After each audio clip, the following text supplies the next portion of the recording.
got 6 heavyweight boxers in front of me. 4 have been tipped to dominate 2026, and 2 have been chosen by Johnny Nelson and Vidal Riley to upset the odds. We're going to go through what fights are going to take place, the stumbling blocks to making those happen, and an exclusive from inside Alexander Usyk's training camp. Right, guys, we're going to get straight to it. We've got the pictures and the faces down there of the heavyweights that we're going to be talking about. First up, number 1, we've got Anthony Joshua. Obviously, a mainstay within British boxing, world boxing, but some things are just bigger than boxing. We know what he's been through. Boxing doesn't need to be spoken about at this time. I think he needs to be given the space and the time and the grace to grieve in whatever way that he needs to. I like that. So we're going to leave him there, Yeah, and we're going to move on, if that's okay with you guys. Yeah, Yep. no, of course. Number 2, Mr. Tyson Fury. He's on his 7th comeback now. Exactly. Do you know how many times he's retired? Is it 6 now? I'm going to go 5. 5 times. 5 he's times. retired. Like, Yeah. It feels like 5 now, though. Yeah. It feels So like we've got 2013. He said that he was retiring after David Haye, after the second time that he tried to fight him, that fell through. Then we've got 2016, after the mental health struggles. 2017, he reaffirmed his retirement after hinting that he might come back. Then we got 2022, he retired again after Dillian Whyte, saying that he had achieved it all, he'd done it all, didn't need to come back. Shock, he came back again. And then 2025 after... I actually think at the time when he says it, he believes it. Yeah, same. I think he's an emotional guy that like, I'm done with this now. And his management and promotions, they will never speak for him because they don't know what he's doing. I know even before when he spoke about him fighting AJ, coming out of retirement, the back end of last year, he went mad because he'd not made that official confirmation. But I also know that he got in touch with the nutritionist, my friend, to say, let's get in this, baby. So it's like, I've had the cogs were turning behind the scenes. Yeah, so he's been a lot more.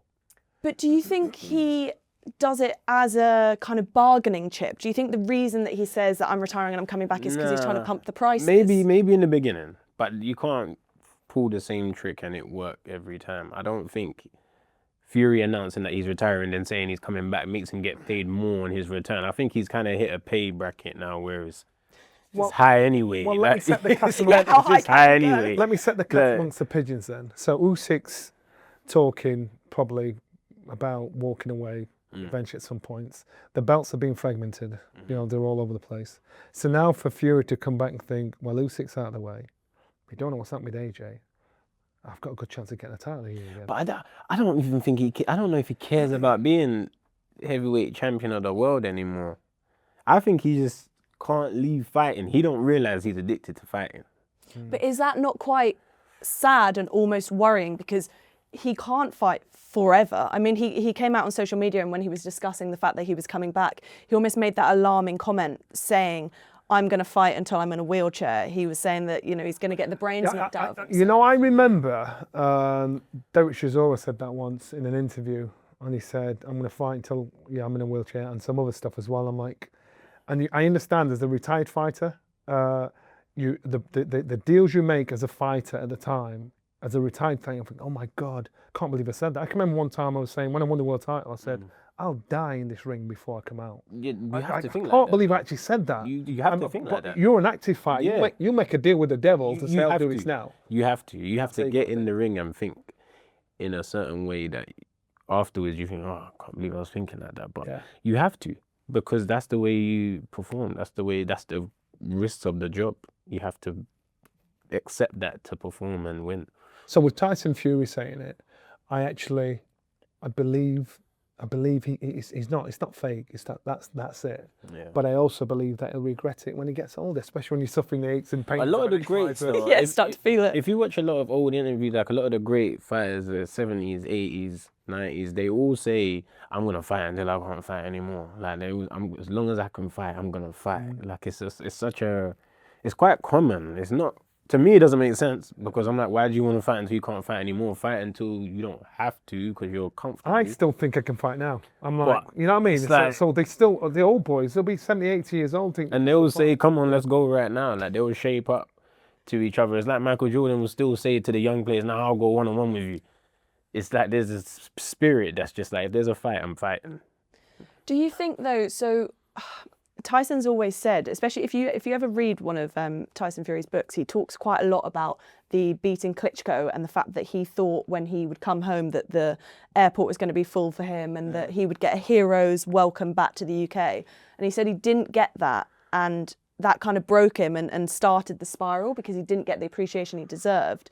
Do you think there's anything in it, the fact that he retired, and because he's done it so many times, everyone just went, oh, he's retired. And then you look at the likes of Terence Crawford, even like Lomachenko, when they retired, the outpour of love The for boy them. that cried wolf. Yeah, but do you think that almost spurred him to come back again? Because he's like, well, I'm not getting the attention, I'm not getting the love. So I think he got lost along the way, because what happens is when you get into this sport of boxing, you do it because you love it.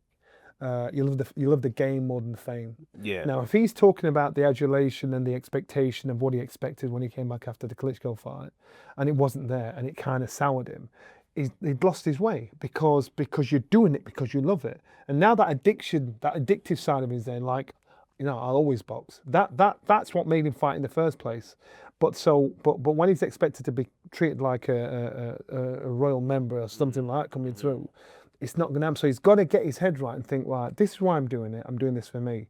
Is it about the money? I don't know. Is it about the addiction? Yes, I do think so. Is it about the adulation? Do they love the fame more than the game? That's what he's got to balance out. So that's where it is. Yeah, he's got to work out why he's doing it. But at the end of the day, I mean, he's already achieved everything. He's ticked everything that you'd want to tick in your career and more. So whatever his motivation is to keep fighting, I think it's in boxing's best interest that someone like Fury still hangs about and still creates that attention, because we haven't got no new stars right now. You know, we haven't got no solidified stars right now. There's definitely some emerging, but there's no one we can set the baton over to. Yeah, I think we've got the talent and we've got the ability, but we just don't have the showmanship that the Gypsy King brings, sort of thing. Yeah, and that's going to take time. I think that there are the fighters there, and they've just got to grow up. They've got to get used to being in the spotlight. They've got to get used to being vilified or slapped on the back and being able to handle that. So they are there, and I'm quite sure one or two on that table can be those fighters, but only time will tell. But the landscape is changing massive. Yeah. When you look at the top, the heavyweights now, even up to 20, up to 30, you think, wow. All new boys. But also with that showmanship and the fact that these guys are obviously going to get their own style, whether it's being the villain or whether it's being loved, Tyson has got that Gypsy King persona, and he talks about, again, in the early days that he put it on, that it was all kind of a show for him. But the more that he did it, the more that it became him. Do you think he's almost struggled to differentiate life at home, talking about doing the bins and taking the kids to school and not having the Gypsy King? That's dangerous. If you believe in, and we were all told as fighters, don't believe in the headlines if they're good or bad about you. Because if they're good, they don't know you, so they're bigging you up and they're making you feel as though you're something else. If they're bad and you take it personally, it breaks your heart. So that's for the public, and it's dangerous if you can't differentiate. I'm Tyson at home, you know, and I'm the Gypsy King out in the street. He's got to differentiate and think, right, when I'm out, this is who I am. And when you get them mixed up and you bring the Gypsy King home, your home life is hellfire, and you're never going to get any peace. Do you think Tyson gets the recognition he deserves now? I think everyone gets their recognition in spurts. Like, no one gets it continuously. Do you know what I mean? Like, AJ at one point got all the credit and was the savior of British boxing, and then people turned their back on him, and then Fury was the best when he's fighting Wilder, and then people turned their back on him.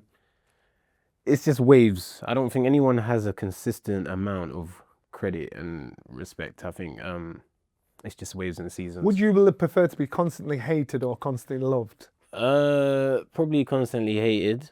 Ooh. Because I just use it as fuel. It's good fuel. What do you think about Tyson Fury's recent training footage? Because he's out in Thailand at the moment. That's where he's decided to kind of pick things up, and he's out training there. He's been sharing a lot on social media of him kind of on the pads. Even today, he released a video of himself like carrying a log, running through these potato fields and stuff like that. But a lot of people have had a lot to say about maybe the size of him at the moment. What do you make of what you've seen of him? Well, he's very good at stealing the headlines, and realistically, it's like he's playing the game. He's doing his job. He's doing his job, yeah. He's doing his job. You've got Yeah, to he's be doing talking his about job. him. This is what we were saying earlier about the marketing and about who the stars are, and it's things like that, which is why Tyson Fury is who he is, you know. And the size that he is, he's been that size before.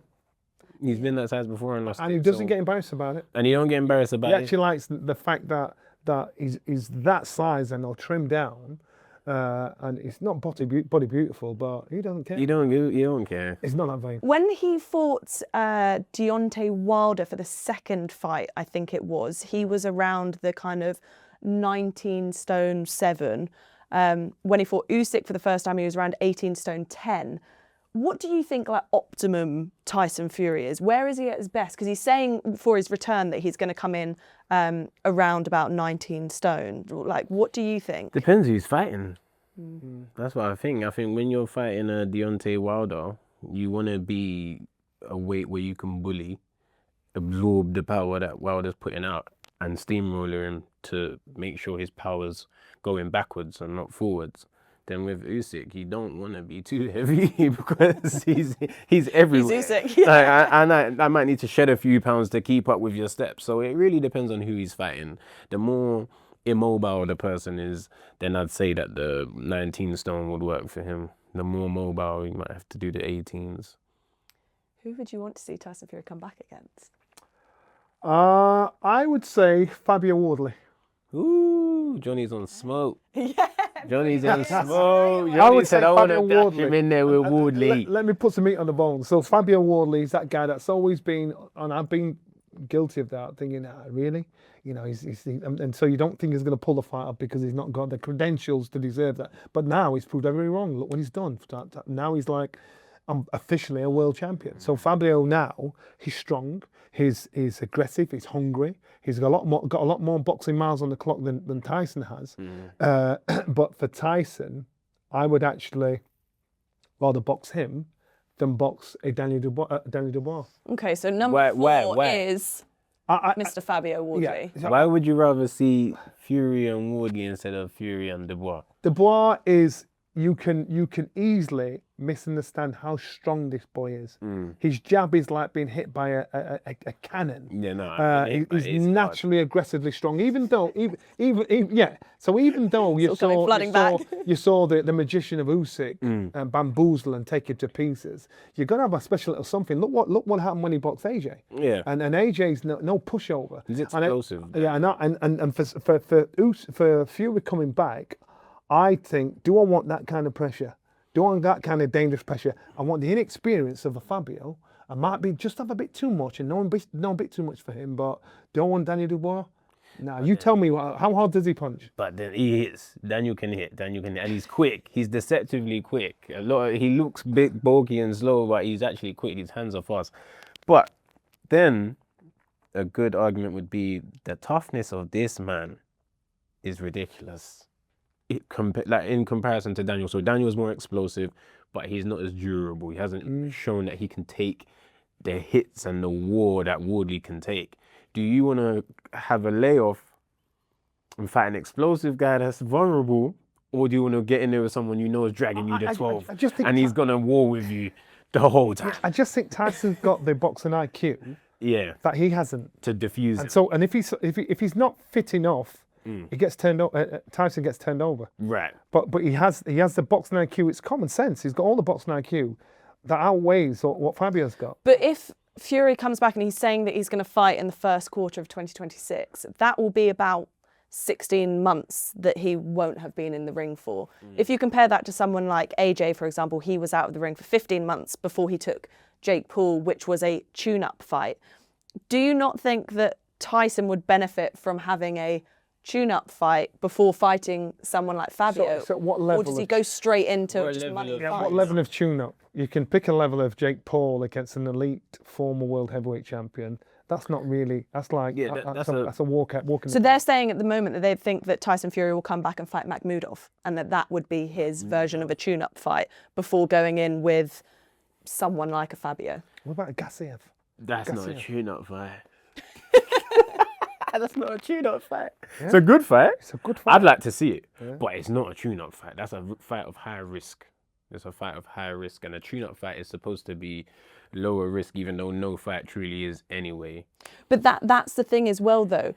Do you risk it and take a fight in between, or do you just go straight for? This was my argument last year with both AJ and Fury, that these guys are at the stage in their career that you've got to be smart about who you put them in with next, because one loss could change everything because they are not the fighters they were. I think Fury's legs aren't the legs that they were. So now we don't know what this layoff has done to him. It might have inspired him to come back with a bit more gump. If your legs aren't what they were, their legs aren't what they were. So you're getting in with these young guns. You've got to make sure you're smarter than them, because It's if a you make it dangerous work, season. Yeah. It's a dangerous season. That's what Johnny's saying. It's a dangerous season. Everyone has to tread carefully, because there is a new wave. There is a new wave of heavyweights. We've got the Kabayels, we've got the Wardleys. Daniel's still live and active. You know, you got Lawrence, who we know just has an awkward style and can hit anyone at any time. Like, there's so many names flying around that the guard, the most famous, and the OGs, they have to either just fight each other or pick carefully at what wave. Even Usyk is thinking smart, because you've got all these young lions there, and Usyk's thinking, He's like, nah. no, he's like, no. Even though I think I'll beat him, because you've got to have that ego to think he'll do it. You think, I'm going to make sure my choice is going to be the right choice. So hunting down Deontay Wilder has all. Before we talk about Usyk, Yeah. because he is going to be our number 3, just on Fabio Wardley, talking about timing and who he fights, and kind of what we were saying there about Fury, whether he goes straight in for a big fight, has a tune-up fight. With Wardley, obviously defending his belt now as champion, what route does he take? Because I've even heard rumours going around that it might be Derek Chisora next for him as a potential fight. Well, as a world champion, now he has a gimme, and they'll have his mandatory. So who's going to be his gimme? Derek, no disrespect to Derek, he's a good gimme. Derek is limited. Derek has got a few miles on the clock. It'd be perfect for Derek, to say, what, this is my last hurrah. This is my last World hurrah. title fight, yeah. So that realistically could happen, and you couldn't blame either of them for doing that. Do you think Derek can beat Fabio Wardley? I think he has the wisdom to beat him. I just don't think he has the youth to beat him. I don't think he has the pace to beat him. But he has the wisdom, without a doubt. Yeah, he got the Viddal? experience. He's got the experience to do so, and I think we've learned multiple times that we can't write off Derek Chisora, because every time you think it's done, it's not done.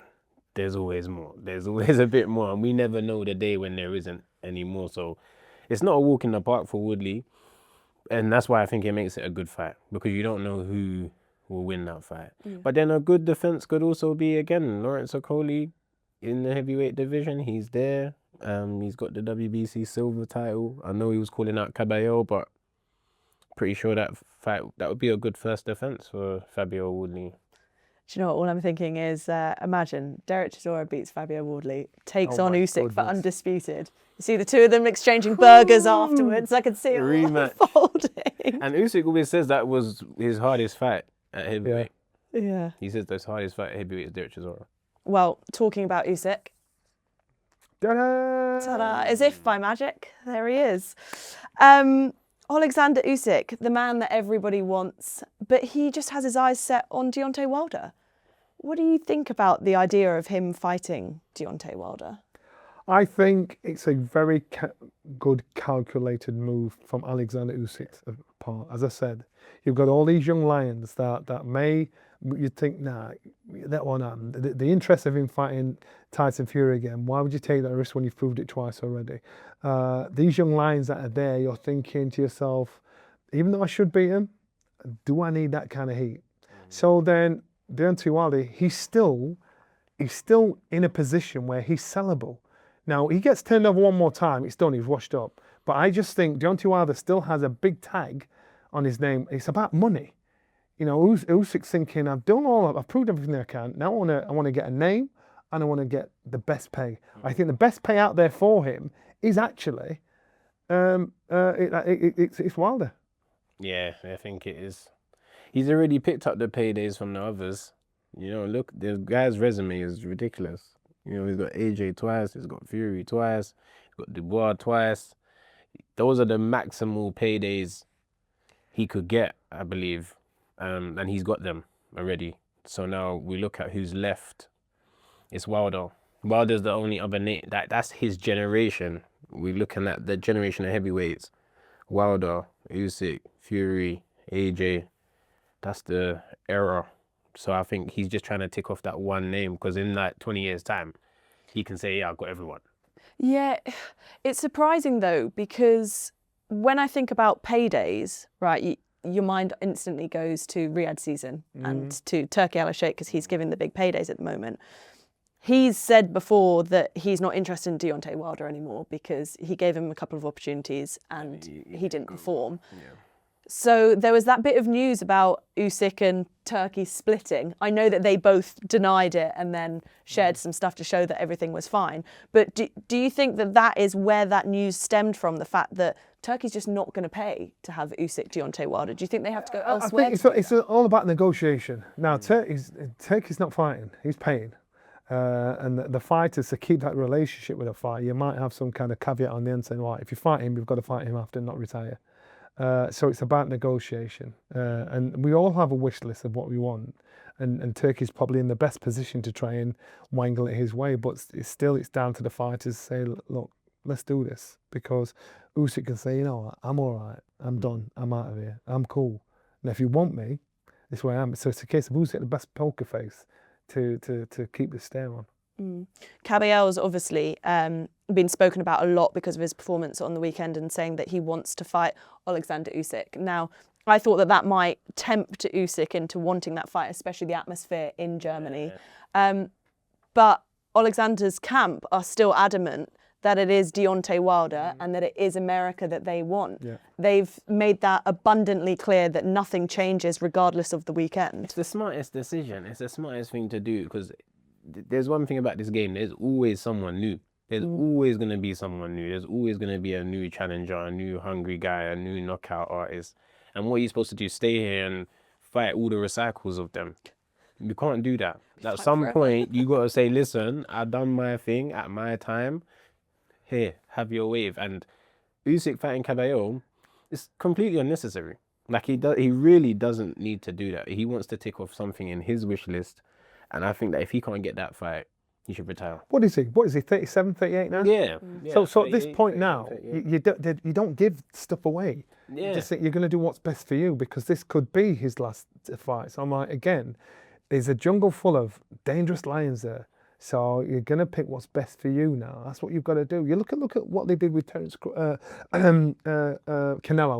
And they were trying to negotiate that fight with Terence Crawford for quite a while. Oh, wow, yeah. And Canelo was in a great position to pick and choose who he wanted, to the point where he's thinking, right, you know what, all right. And now Canelo's getting turned over. He's getting turned over because he's fighting people he didn't want to fight. And Usyk, I don't think Usyk is going to do that. I think he's too smart, too humble. I think he could walk away today and we'd miss him more than he'd miss us. Yeah, of course we would. Deontay Wilder says, though, that he is back, that it was mentally outside of the ring, that he was dealing with things, that he's not physically shot, as people like to say about him. Do you think he could be as ruthless and as dangerous as the Deontay Wilder we once knew, or is that version long gone?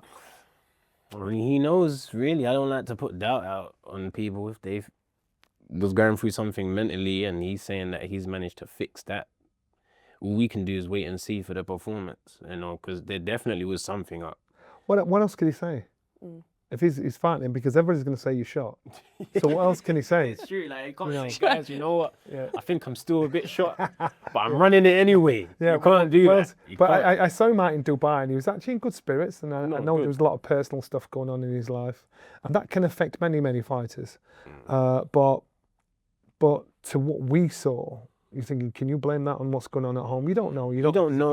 Going back and forth from the gym. So we just got to wait and see. But he can't say anything else. Yeah, he's got to say that. I hope he's telling the truth, though. I hope he means what he's saying. And the next time we see Wilder fight, it looks like the guy that ignited boxing in the heavyweight division for Americans again, because that's what he did. A lot of people forget Wilder's placement in why he is who he is, because there was no American heavyweight champion for a long time. Yeah. And he came through and he gave the Americans hope again. They had someone to represent them. So Wilder's a key factor in this thing, and had over 10 defenses or something.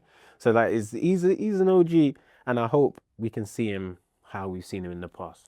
Do you think that's also part of the appeal for Usyk? Obviously, we've said there about the fact that it's a legacy fight, so then when people look at his resume in years to come, he's ticked off all the big names and people associate the Deontay Wilder on his resume with the crazy good Deontay Wilder we all knew. Right. But do you think there's also something about tapping into the American market? Because with Anthony Joshua, for example, after the Daniel Dubois defeat, he lost 1 million followers on Instagram. He then fought Jake Paul, and by the next morning, he'd already gained 2.5 million followers. Damn. And that's the American audience, right? Serious. So it's just trying to break that open. Do you think there's any part of Usyk that is thinking long term about that, or is it just, I want to fight in America? I think Usyk, that the possibility of that happening for Usyk is a lot slimmer than it is than what we've seen with Anthony Joshua. Anthony Joshua is just he's a different gravy. Tall, handsome fella that gets out there, and all of a sudden Americans are like, oh my God, who is this guy? I think Usyk's growth and popularity was cut a little because of the language barrier. So now the language barrier is kind of for us, he's got a massive fan base here. Oh, in the States, is there enough time? Is there enough opponents? Is there enough of a platform for them to fall in love with him? Because that's what he wants. He wants them to fall in love with him over there. Deontay Wilder, to me, is a scalp for him. I think this dream to have the popularity AJ has over there, it's a dream. Every fighter wants that, but I don't think Usyk will get that. Do you know how many times Deontay Wilder's fought at Madison Square Garden? None. None. Yeah. I don't remember him fighting there. He's fought in Brooklyn. He's fought the Barclays. When AJ boxed Andy Ruiz, Yeah. we obviously Sky covered it, and we're outside doing some interviews, and we're asking questions of the public, and if they knew who. And at the time, Wilder was the heavyweight champion of the world, a version of it. They didn't know who he was. They didn't know that you get 10 people, and maybe one would know who he was, the average man on the street. But we're outside talking to the average man, because at one point, to be a heavyweight champion of the world, everybody knew who you were. But America had a heavyweight champion, and most people didn't know who he was. Know anymore. So is that about the appetite for heavyweight boxing in the States, or is it about the popularity of this individual? So him not boxing there, is it a big deal in America? It's probably a bigger deal to us than it is to them. So then do you think if we got Alexander Usyk, Deontay Wilder, and that was in a Madison Square Garden, does that sell out? Could do. It depends how well it's marketed. I think you just have to get into the brains of the people. It couldn't be something that you announce short notice and expect it to sell out. I think you'd have to give it its promo run. But it could be done. I think it could be done. Undercards are, of course, important as well. Time of year, what other cards are happening around that card. There's a lot of factors. It's not an immediate sellout for me.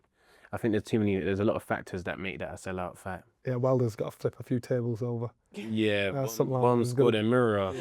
And it's hard to do that with Usyk, because Usyk doesn't bite. He don't bite, yeah. If he's not going to bite straight over if him. he's not going to bite with Tyson Fury, then it's never going It's got no hope with that. You might get more people to buy. You have more chance of selling out O2 with Usyk and Wilder than MSG, because we haven't had the opportunity of watching Wilder. So then people buy tickets to say, at least I've seen him. I get the appeal for us for that, but then that defeats half of the purpose of why Usyk wants to fight Wilder, because he wants to be in America. Long story short, you completed the game. Retire now. Yeah, fragment the belts. Let's see what happens. I remember Carl Froch holding it up. I remember Carl Froch before he boxed George Groves. His wish list was to fight in Vegas, and he wanted to fight Chavez Jr. And he was kicking off with Eddie and Barry Hearn to say, I want that fight. And the business brain of Barry said, no, listen, we're going to fight young George Groves. And Carl's like, why? I want to box in America. And that dream was never fulfilled for Carl. But the rest is history. The right move, the right decision, the one that made him some serious dough was the 2 fights against George Groves. He's never ticked that wish list. So then do we think that we could get a Fabio Wardley or Alexander Usyk and put that in America? Nah. Johnny said, nah. No, honestly, nah. I don't think that's gonna happen. I don't think. The fight's not going to happen, or just the fact that I don't it needs think to the be on fight's British gonna soil. happen. I don't think the fight's gonna happen. Usyk is in the right now. He seems like he's in a mentality where he's like, listen, I've got one left for my own reasons. This is not for you guys. This is not for me to prove I'm the best. I've already done that. I just have one personal thing to fight the other guy of this generation. That's it. And I don't know if he's gonna be able to make that fight if Turkey don't want to make that fight. Well, we're hearing rumours as well that that old chestnut of fighting in Alcatraz apparently is back on the table and it's apparently coming up. Imagine if we got that. Wow. Imagine we got Alexander Usyk over there. Yeah, fighting in Alcatraz. Nice, that's a visit. But again, it's just Usyk's. There's a target on him. Everybody wants Usyk because it's a grand payday. It's a great chance to maybe, just maybe, because it doesn't look that hard. But then when you get in there, he's like trying to figure out a Rubik's cube, and so everybody wants Usyk, but Usyk's like in the driving seat, and so I get that. I get the hunger, and I get our wish list. But he's in the driving seat now. This is what I'm doing, and this is how I'm doing it. If you want it, it's there. If you don't, see it. Yeah. Literally. Well, it is time to reveal your picks. So, Go. Johnny, we're going to go with you first. If you can reveal who you chose and why you chose them. So I chose this young man because the rise of this young star coming through. It's nice to see his appetite, his hunger, his experience in the ring. He's sparred with the best coming through. It's part of his education. The way he's dismantled a former challenger at the top level was with ease. It doesn't matter where he was. It wasn't the fight he did, it's how he handled it, how he reacted afterwards. So my pick is this young man here, Moses Itauma. Moses, you got to look at this guy and keep an eye on him. He's nowhere near the finished article, nowhere near. I think we've seen probably 35% of him.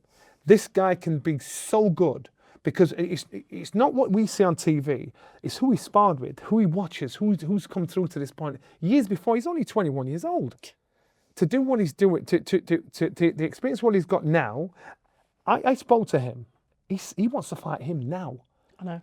And now. So if he's talking about fighting Alexander Usyk now, but he doesn't say it with any braggadocious attitude, he says it as a very matter of fact. And you believe it. It's not, you believe it. And How does a fight that guy? between Alexander Usyk and Moses Itauma go now? Now I think Moses gives him hellfire, but I think Usyk's too clever for him. I think he's too clever for all of them. But it's a dangerous fight for him. And so therefore, I'd expect Usyk to beat him, but I don't write this boy off. I think one of the hardest things, though, for Moses is the fact that he's in that awkward period now where people don't want to fight him because of the risk of fighting him. And then the people potentially below him or on par with him want an obscene amount of money to fight him because of what he's doing to people's careers. It's called the Who Needs Him Club. Yeah, and he's the chairman of it right now. He's the chairman of it. I feel like I'm in that club a bit. But I think it's what comes with the game, and it's a compliment. I think it's a compliment. At the end of the day, people look at you as a risk. People respect your ability. You don't want man running down the street talking about, I'll fight him tomorrow, I'll fight him. That means you're giving out weakness, you know? So when people are like, I want more money, or that this belt at least needs to be on the line, it's because they understand they're going to fight someone who, is going to take something from you. So they want to get something out of it. Yeah. So it's a backhanded compliment, I guess.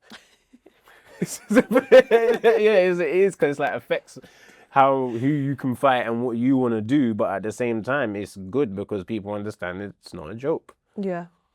Vidal, who is your pick and why? So, I've gone with a guy. I've gone with a guy that recently showed exactly the smoke he's been on this past weekend with a stoppage victory. Beautiful body punches, resilience in there. Pace is higher than a heavyweight pace. He's drowning these guys in there.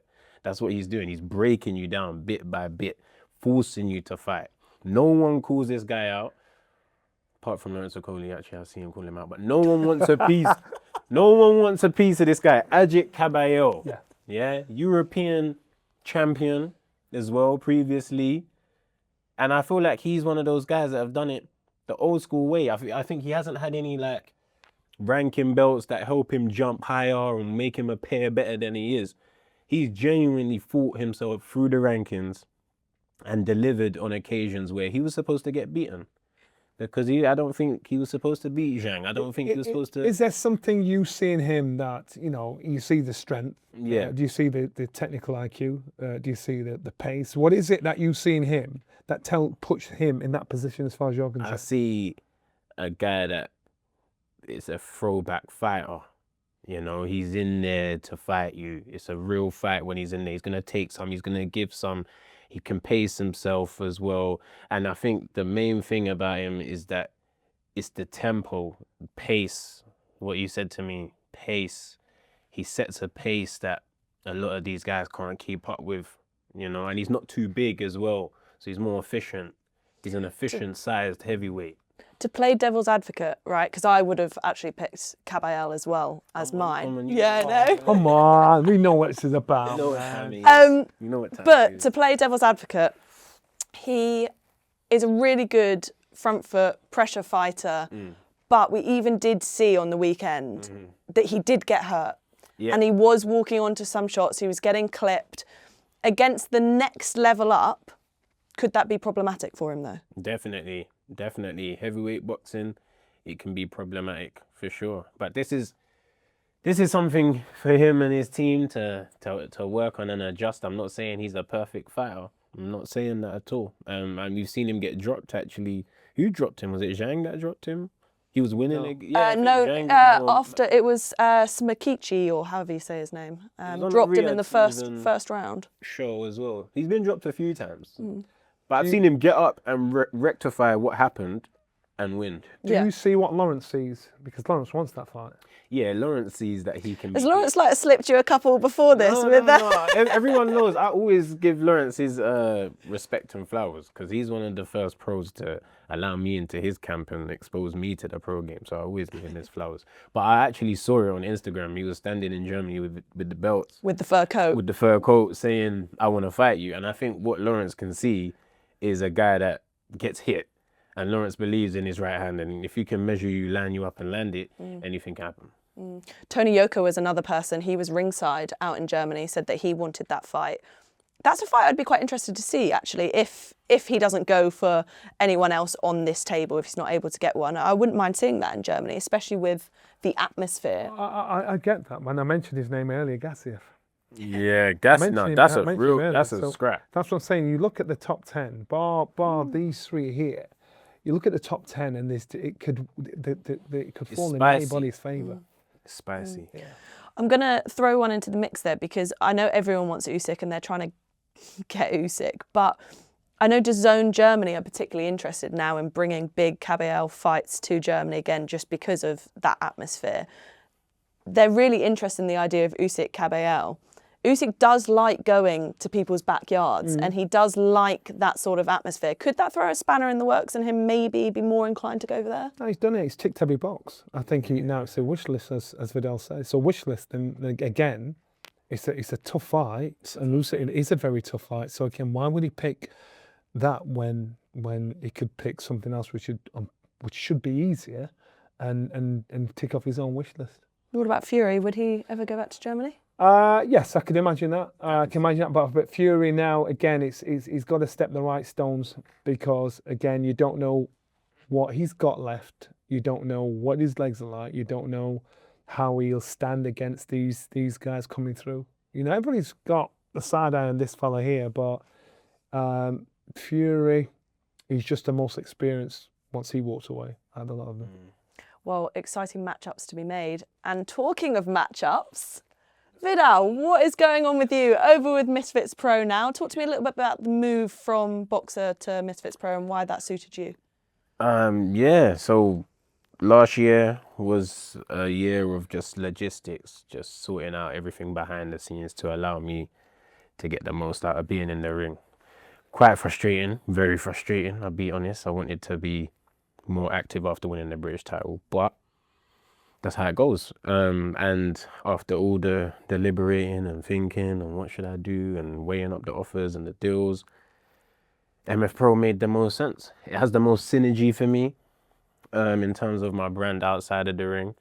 And also now a pro division being created.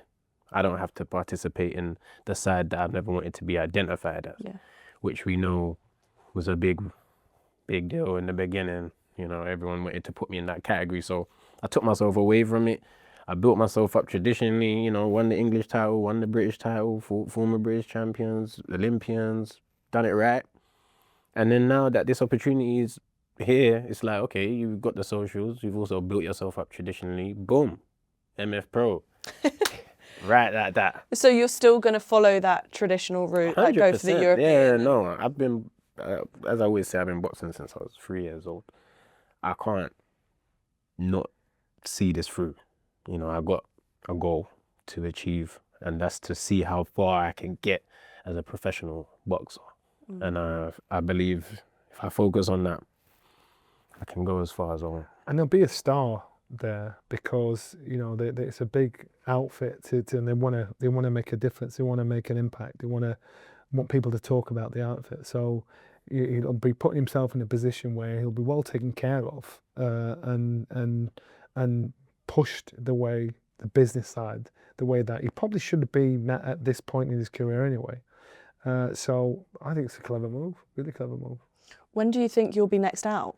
We'll be out very soon. We're hoping Q1, so anytime now we should be making a few announcements. And yeah, we'll see. I can't say, everything's all jumbled up right now. So tell us about this young 22-year-old that's been shown. Oh, Eloise. Well, we can't talk about him anymore. We can talk about him. Come on, no, Johnny. I put out a poster and everything. I saw that. Yeah. I put out a poster and everything. I'm just making him back. No, for real. He sees this. No, genuinely, it was like there was a reward. The missing poster. But then he still weren't found, bro. So what am I supposed to do? So how did he get his name on the list in the first place? Was he spoke his name onto the list. He spoke his way into a position.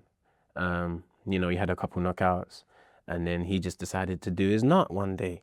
Just done his nut one day, and just started screaming and saying that I don't deserve to be a champion, and all these very things I can't say on these platforms. It might sound like I'm stirring it up. So why do you think he's gone quiet or is MIA? I ain't got the answers. I ain't got the answers, Johnny. But you know, you're a connected guy. You can find out some answers. You can find out them answers if you want to. You know, be watching this. I can't give. You know, I'm gonna move. I can't. I don't know. I want, like I said, it's my mandatory. If you wanted it. If he wanted it, could it happen? Yeah. I mean, since it's mandated with the board, yeah. I mean, he's within his rights to make that fight. So the only reason why it's not happening is him. I mean, you said it, man. And it's true. So him aside then, it's looking more European route, right? Yeah. I mean, that is definitely part of the plan to fight for the European. I've been put as the official challenger for the EBU. So Masternak, OG, veteran, good fighter, world title challenger, 2-time European champion, or 2 or 3-time European, over 50 fights. Like, but this is it now. This is the pool I want to swim in. You know, you can't be tiptoeing in the water forever. So you're gonna swim. So I'm ready to swim, and I'm gonna make sure that I show that there's a change in God. If you, that's a really good fight as well. Good fight, but it's for me to show that I can do it in a way where it's like, okay, he's here now. It's Vidal's time now. If you go away and do it on away turf. Yeah, I mean, if we can have it at home, we'll have it at home, Johnny. If we can have it at home. I get that. But I know you're saying it builds something different in you to... And it gives you a different kind of respect from other fighters, because a fighter that can go away and snatch back a win in someone else's backyard, that's a big shout. That sends a massive message to everybody else out in your division. I'm going to bear that one in mind. Even if I don't take that approach on the next one, we'll go somewhere and take someone's stuff one day. I can't wait to see it. Thank you both for joining me and discussing our top 6 heavyweights for 2026. And if you guys are football fans, make sure you head over to Daily Mail Football to watch our new show, The Pitch. You can click it on this card here.